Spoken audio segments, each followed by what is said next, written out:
Mail call. The letters always just evade the hand.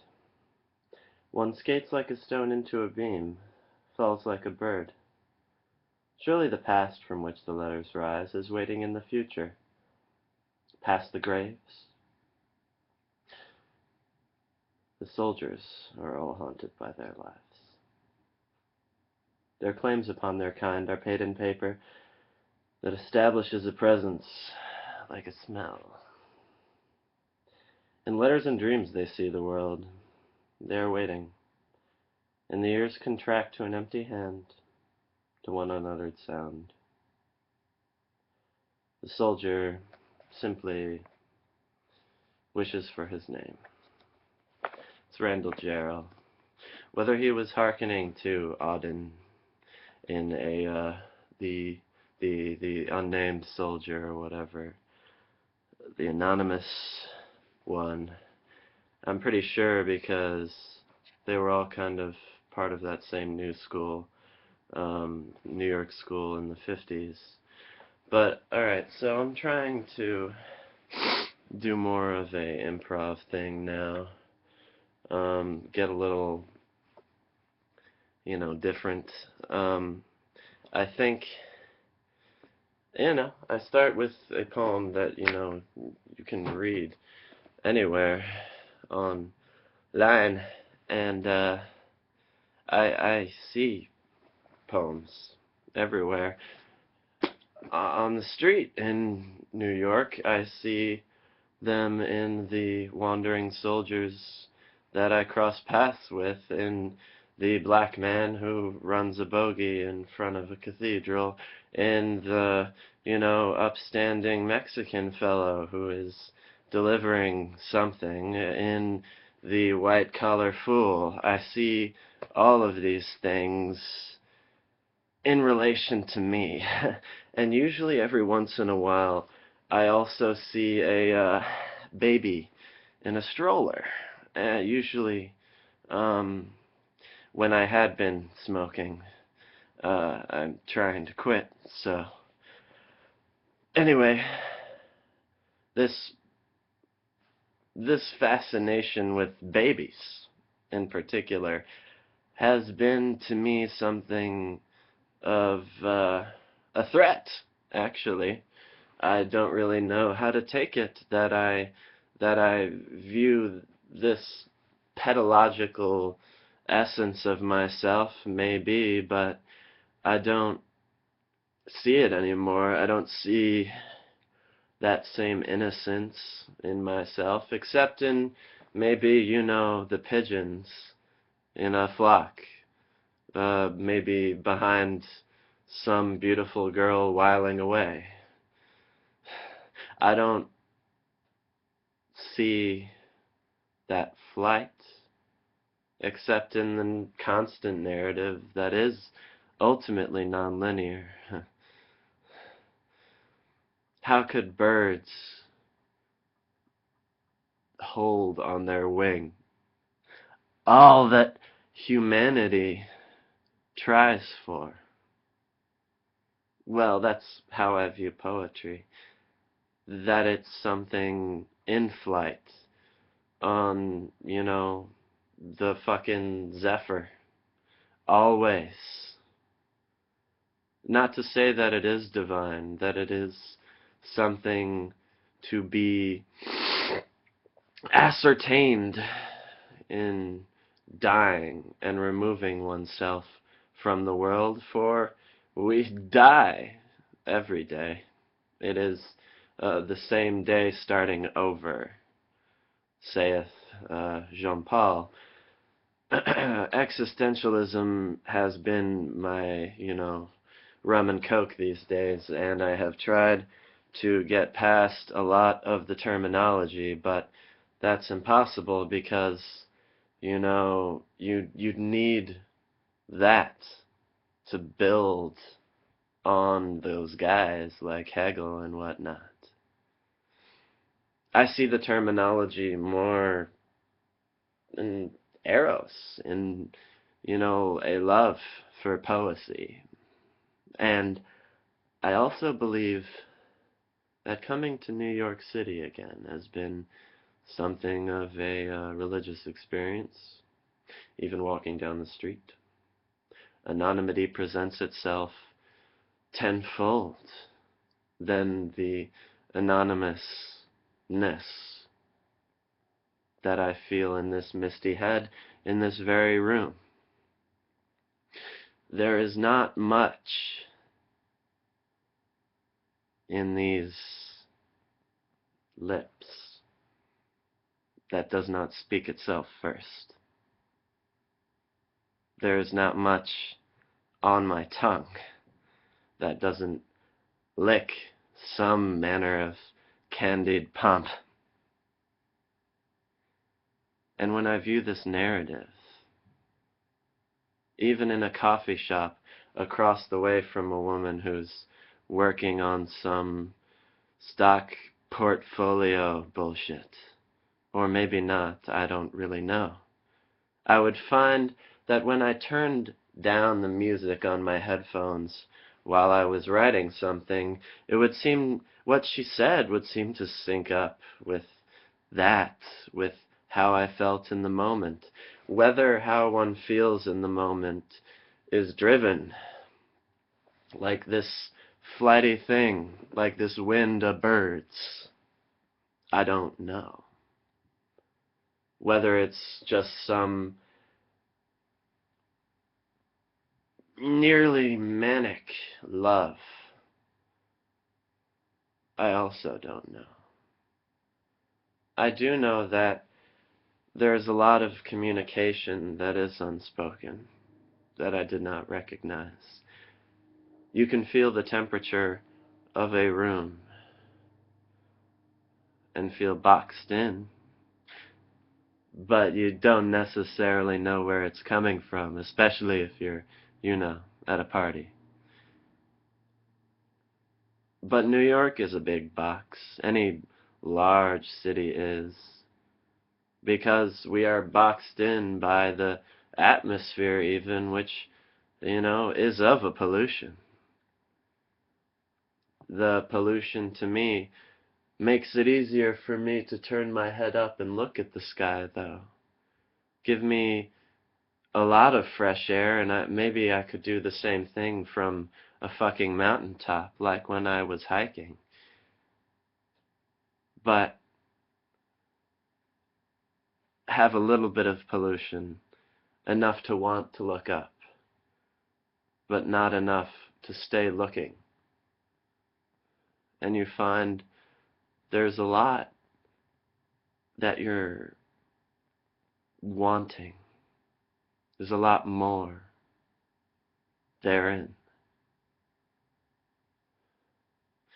And maybe to make a contiguity out of everyday life with these strangers has something of the ultimate image I've always wanted to express somehow. And you can either do that with, sort of a very much godlike diction, like Carryin, who lends a myth to this city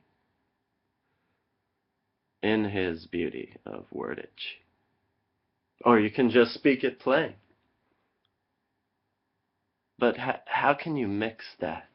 How can you express beautifully the real image of people on the street? Of someone who asks his friends as I am walking past, well, do you ever feel like you're being followed by some random guy? And then think to myself in my paranoia, oh, they're obviously talking about me, which of course is utter poppycock.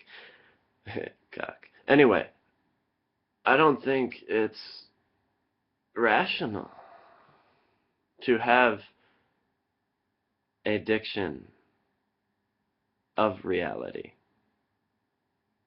Metaphor involves a florid thing, a bird perhaps given from a truck that nearly smashes into another. That was a little punmanship for you. I think, however, that if you work hard enough, you can figure something into its figuration and retain the reality of whatever circumstance brought you there. I write a poem, I think of the image of a white sheet. I think of what is behind the white sheet as it hangs on out on the line, perhaps in a, anonymous backyard. And then I roll with it. I become more fascinated with the blue sky. And then I think of Stevens, and I think of, the moon that is in the folds of the cloak being that white sheet, that all is a-folding, all is unfolding, to reveal some supreme whiteness behind the blue. There is that blue scope of the sky. And there is also whiteness in that blue. And it can be clouds, it can be opacity, but there will always be a clear blue sky somewhere. And there will always be a flock of pigeons trailing off after some bitch. My bitch is the goddamn sky, yeah. That's who she is. She takes over everything, all throughout the world. And humans, men and women, the purity is for the females. That's where it is. That's why girls are confused all the time, to me. Then again, I'm confused. Maybe I should get a sex change. No, I'm not going to get a sex change. But anyway, what I was going to say was that men have the poverty, the Emersonian poverty of place. They know the specific wreckage of falling back on your genius, on your mortal genius, that everyone has. Females, at the least, have beauty everywhere. I see poetry, that doesn't necessarily, I see beauty, though. That's what I begrudge women for at least thinking that they see. I know everyone's different, and everyone has their own, demons and their own divinity. There's a hell and a heaven, and a marriage thereof in every fucking human. But what I can't understand is that for me, what is diction and what is the real? What is realism and what is fancy? Which is different than questioning reality at large. I see many different branches of narrative. But does that mean that they actually combine? At what point does the poesy diverge with the reality? What is it? Keats wrote that fanatics have their dreams, wherewith they weave a paradise for a sect. The savage, too, from forth the loftiest fashion of his sleep, guesses at heaven. Pity these have not traced upon vellum or wild Indian leaf the shadows of melodious utterance. See, isn't that beautiful? I'm a fanatic, and I have my fanaticism, and I have my melodious utterance. And maybe once I did trace upon vellum. Maybe once the wild Indian leaf was the only scrap of paper that I had in the wilderness,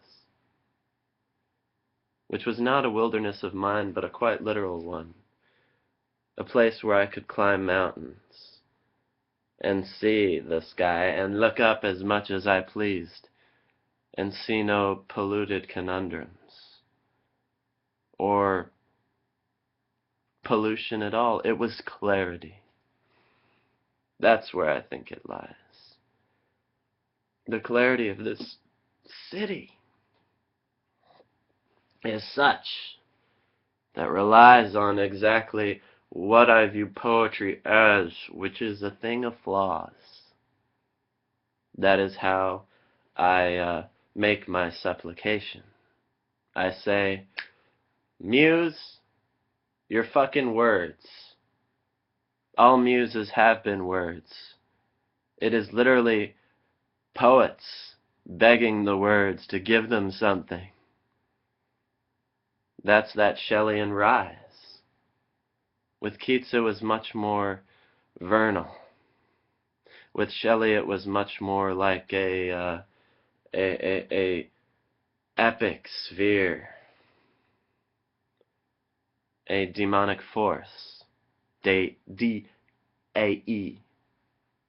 not demon as in like hell, although one could see it that way, especially if you are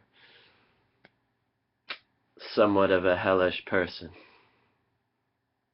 whether I am or am not, whether my marriage with heaven and hell has been consummate.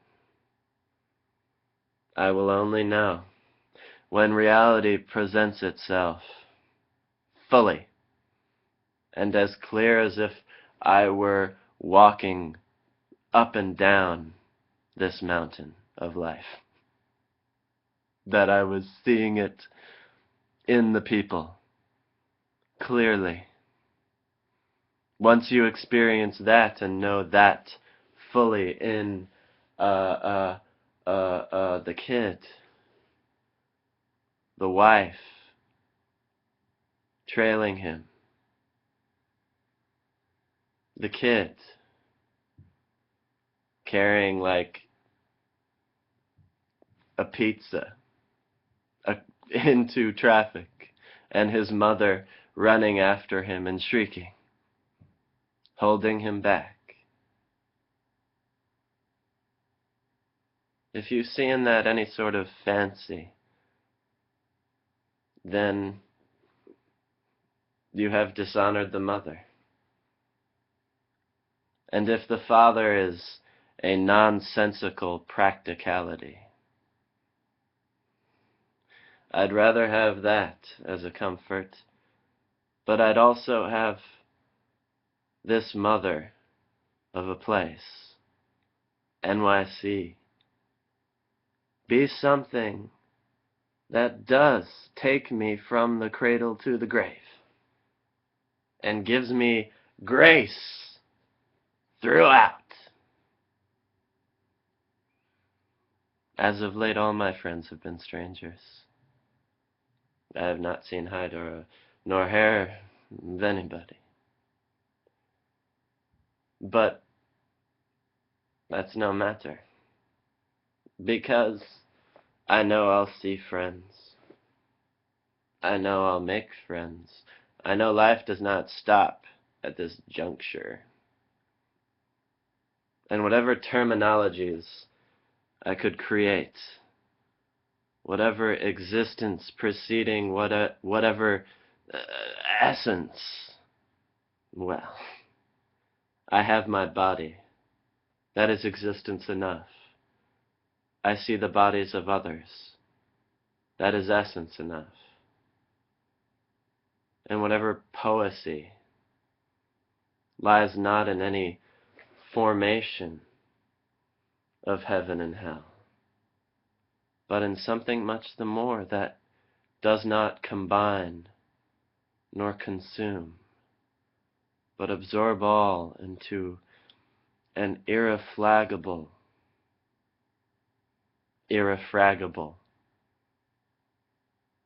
flagging bag of placing shit. I don't even know what I'm saying anymore. But I hope there is something in this. And maybe if I tried, I could create a justice for the place that cannot be come upon. And only when I am there shall I hand the torch back to the Father.